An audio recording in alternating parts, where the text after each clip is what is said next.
আপনি বাগান? এখানে আসলে আমি যখন বাগানটা করি আমার একটা শখ ছিল যে আমি একটা গার্ডেন করবো আর কি, ব্যক্তিগত গার্ডেন।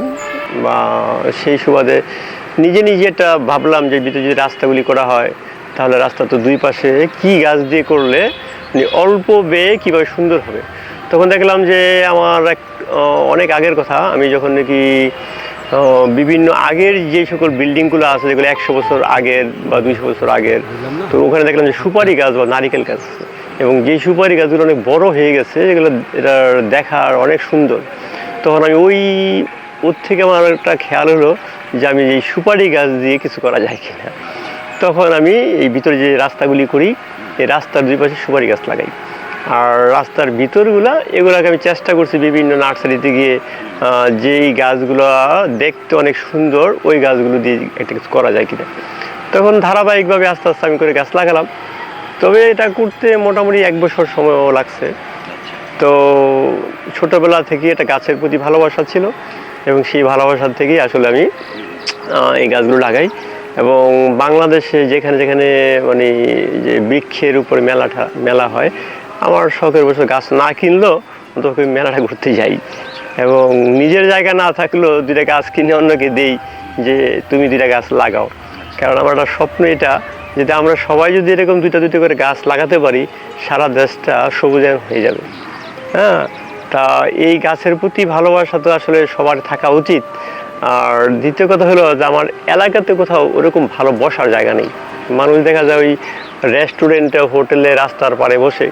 তখন আমি চিন্তা করলাম যদি আমি একটা ভালো সুন্দর বাগান রূপান্তরিত একটা বাগান বানাই তাহলে আমার আশেপাশের যারা একটু বয়োজ্যেষ্ঠ, যারা বিকেলবেলা আসলে ওইরকম ইয়াং ছেলেদের সাথে বসতে পারে না, তো আমার এটা বাগান করার পর থেকে প্রতিদিন বিকালে এখানে আসর নামাজের পর থেকে এখানে যে এলাকার মুরব্বীরা আছে এই মুরব্বীরা সেখানে অনেক সময় কাটায় এবং আমাকে বলে খুব, যেমন না ভাই এটা একটা এমন জায়গা করেছেন নতুবা আমাদের শেষ বয়সে একটা বিকেলে বসার জায়গা হয়েছে। আমি এতে অনেক খুশি হই এবং আমার আত্মশান্তি পাই। তাই এটি আসলে মূলত উদ্দেশ্য। এই বাগানটা গড়ে তুলতে আপনি কোনো প্রতিবন্ধকতা বা কোনো বাধার সৃষ্টি হয়েছে না? এই বাগানটা করার জন্য সবাই আশেপাশে যারা আছে কিছু সমস্যা হয়েছে, দেখা গেছে যে আমি গাছ রোপণ করেছি পরের দিন এসে দেখি 10টা গাছ লাগাইছি 5টা নাই, চুরি করে নিয়ে যেত। এটা তারপর আমি নিরাশ হই নাই যে চোরে যে কটা চুরি করে নিতে নিতে যেন চোরে নিরাশ হয়ে যায়, কিন্তু আমি যেন নিরাশ না হই। তো এরকম করে করে আসলে লাগালাম। এখন একটা প্রবলেম আছে, সেটা হচ্ছে আমার বাগানটায় ঢোকার যে রাস্তাটা দেখলেন এটা সরকারি জায়গায়। হ্যাঁ, তা এখন আমার পক্ষে তো এত টাকা খরচ করে রাস্তা করা সম্ভব না। অবশ্য রাস্তাটা বেশি ছোট একটা অংশ, এটা যদি সিটি কর্পোরেশন থেকে একটু উদ্যোগ নিলেই আমারটা হয়ে যেত। আর এটার জন্য ওই এলাকাটা সুন্দর হয়ে গেছে। এখন এই এলাকাতে আগে যারা এখানে আসতো এরা এখানে নাকে ধরে আসতো, কারণ এই যে এখানে সরকারি লেক দেখতেছেন না, এখানে নর্দমা ফেলতো। আপনি আশেপাশে দেখেন সব নর্দমাতে ভরপুর। তখন আমি চিন্তা করলাম আমি যদি এখানে বাগান বানাই আমার বাগানের ফুলের যেই সুবাস আসবে এই নর্দমার সুবাসের কাছে আমার এই সুবাসটা খুব ছোট, তাহলে আমাকে কী করতে হবে, আগে নর্দমাটাকে পরিষ্কার করতে হবে। তখন এই প্রায় 200 ফিটের এই লেকটা আমার এটার পিছনে অনেক টাকা খরচ হয়েছে। আমি 6 মাসব্যাপী প্রতিদিন 4টা লোক এখানে নিয়মিত সার্ভিস দিত এবং একটা লোকের 800 টাকা করে দিতাম।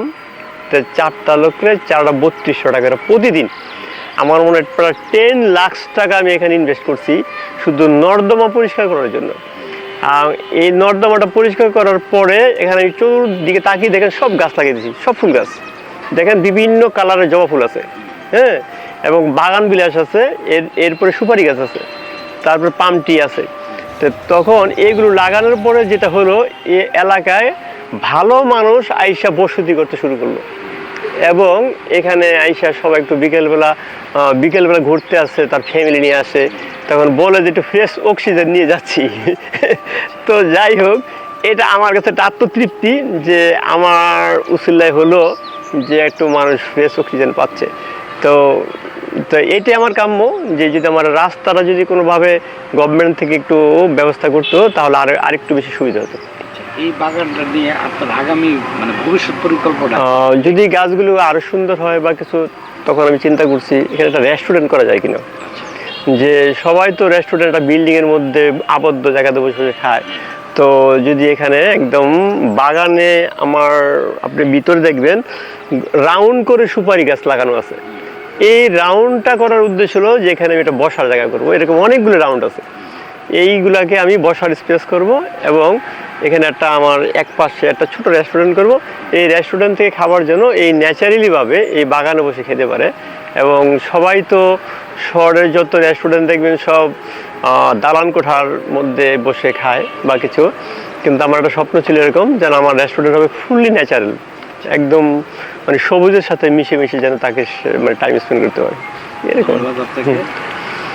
না একটু আপনি ভাবতেছেন এই জলাশয়টা নিয়ে আপনার চিন্তা ভাবনা কি বা কি ধরনের সহযোগিতা? সেটা হচ্ছে এই জলাশয়টার সামনের দিকে কিন্তু যে মানে গভর্নমেন্ট কিন্তু মানে গভর্নমেন্ট অনেক বড় স্পেস নিয়ে দেখা গেছে এখানে একটা লেক বা সৌন্দর্য বর্ধনের কাজ কিন্তু করছে। আমাদের এই অংশটুকু শুধু বাকি আছে। তো সেই দিক থেকে আমি চিন্তা করলাম যে আমি এরকম কিছু করব না, যদি তাদের পরিকল্পনা এখানে লেক হয় তাহলে যেন আমার অনেক ধরনের সমস্যা হয়ে যায়। তখন আমি চিন্তা করছি ন্যাচারালিভাবে কিছু করা যদি যায় অতটুকুই করি, আর গভর্নমেন্ট যদি আপাতত কিছু না করে আমাকে যদি লিজ দেয় বা যদি সুযোগ করে দেয় তাহলে দেখা গেল যে আমি এখানে কিছু মাছ এখনও আছে, তারপর এখানে কিছু আমি মাছের চাষ প্লাস এখানে কিছু ওই যে বাচ্চাদের যদি খেলনার জন্য কিছু এখানে যারা আসে এরা হয়তো দেখা যায় অনেক সময় একটু যদি খেলনা থাকতো ওই যে বোর্ড পায়ে চালিত সেগুলো ইনক্লুডিং করে দিতাম বা কিছু সৌন্দর্যটা আরও বেশি হয়তো বাড়তো এতটুকু। হ্যাঁ, আমি বিভিন্ন সময় রাস্তাতে হাঁটা মানে গাড়ি নিয়ে যাওয়ার সময় দেখি যে বিভিন্ন গভর্নমেন্ট মানে দখলকৃত জায়গা গভর্নমেন্ট উচ্ছেদ করে সেখানে বৃক্ষরোপণ করতেছে। এটা আমার অনেক পছন্দের একটা জিনিস। তখন আমার একটা স্বপ্ন ছিল যে মানে একটা ইচ্ছা ছিল যে এই লোকটা কে, এই জেলা প্রশাসকটা কে, আমি তো তাকে দেখবো, কারণ আমার সাথে একটু আমার ইচ্ছার সাথে যেহেতু তার ইচ্ছা কিছু মিল আছে, যে দেখছি সে বিভিন্ন জায়গায় বৃক্ষরোপণ করতেছে। তো সেই সুবাদে আমার একটা ইচ্ছা ছিল যে ওনার সাথে দেখা করা এবং ওনাকে বলবো যে আমিও কিছু ছোট্ট পরিসরে একটা বাগান করেছি, উনি যেন বাগানটা সে দেখে, তাহলে বুঝতে পারবো যে নারায়ণগঞ্জ জেলায় না আমার মতো কিছু বৃক্ষপ্রেমী আছে, এরকম কিছু আর কি। এটা শুরু থেকে মানে বেশ কয়েকজন লোকবল ছিল, কিন্তু এখন অত লোকবল নেই, দুজন লোকবল আছে। আর দ্বিতীয়ত হলো আমার সবচেয়ে ভালো লাগে এই অঞ্চলে যখন আপনার বিয়ে হয়, বিয়ের অনেক অনুষ্ঠানই এখানে হয়েছে। সেটা কিভাবে হয়েছে, বর কনে এখানে এসে দীর্ঘ সময় শুটিং, তারপরে গায়ে হলুদের প্রোগ্রামগুলো এখানে হয়। আমিও খুব মানে সুযোগ করে দেই যে আমি এখানে ইনভেস্ট করেছি, একটা সুন্দর কিছু হয়েছে, এটার সার্থকতা এটাই যে এই এলাকার মানুষ এই সুন্দরটা তার নিজেদের মতো করে নিয়ে যে তারা একটু সময় দেয়, আর এটা আমার মধ্যে আসলে ভালো লাগা। আর যেহেতু আমি নিজে একজন গাছপ্রেমিক, আর এই গাছের সাথে আমি যখনই সময় পাই যত ব্যস্ততাই থাকুক এসে গাছের এমনিতে কিছু সমস্যা আছে, যেমন নিয়মিত ঔষধ দিতে হয়, এটা হচ্ছে আমার এখানে যারা আছে আবার ওইরকম করে বোঝে না, তা আমি নিজে এখান থেকে ওষুধ কিনে এনে সেদিন সারাদিন থাকি এগুলো ওষুধ দিয়ে। যাই হোক, সব কিছু মিলে আসলে একটা ভালো লাগা আছে আর কি গাছের প্রতি। আমার দুজন লোকবল থাকার পরও আমি প্রতিদিন মিনিমাম 2 ঘন্টা সময় দিই, এবং যেটা আপনি গাছ দেখলেই বুঝতে পারবেন যে আসলে গাছের সাথে আমার অনেক ভালোবাসা না থাকলে এটা সম্ভব না। আমি আসলে কি যখন এই বাগানটা করি আমার কিন্তু এরকম একটা স্বপ্ন ছিল যে আমরা যে শহরে যেভাবে টাইম স্পেন্ড করি সেখানে গেছে শুধু গাড়ির কালো ধোঁয়া বা বিষাক্ত পায়দার, তাই না? এটার থেকে যদি আমাদের একটু বাঁচতে হয় আমাদের একটু ন্যাচারাল পরিবেশ প্রয়োজন। আর আমি ওই জায়গা থেকে আসলে চিন্তাটা করে আমার বাগানের সৃষ্টি, অর্থাৎ আমি নিজেও একটু ফ্রেশ অক্সিজেন নেব, আমার আশেপাশে যারা আছে সবাই যেন এই ফ্রেশ অক্সিজেনটা নিতে পারে, পরিবেশ ভারসাম্যটা আসলে রক্ষার্থে। আর আমিও আশেপাশে সবাইকে উৎসাহিত করি। যে কীভাবে উৎসাহিত করি, দেখেন এই অল্প একটু জায়গায় নিয়ে এটা বিল্ডিং করে ফেলে যদি এটা গাছ লাগাবে সেই রকম অপশন থাকে না। তো তখন আমি যখন গাছ কিনি তখন আমি গাছ একটু বেশি কিনি, কারণ আমি জানি এখানে আশেপাশে যারা আছে আমার কাছে আসবে।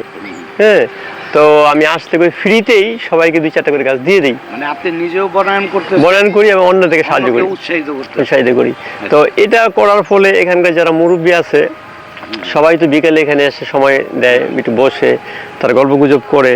তো আমাকে বলে যে মুন্না ভাই আপনি এত টাকা পয়সা খরচ করে এই, তারপরে তো ইচ্ছা করলে 10টা রুম ভাড়া দিতে পারতেন, অনেক টাকা পেতেন, কিন্তু এটা না করে বাণিজ্যিকভাবে না নিয়ে এত বড় রাস্তার পাশে জায়গা বাণিজ্যিকভাবে না নিয়ে আপনি শুধু এরকম বনায়ন করলেন কেন? তখন আমি বললাম আল্লাহ পাক আমাকে সচ্ছলভাবে চলার জন্য যতটুকু দিচ্ছে এটাই আলহামদুলিল্লাহ।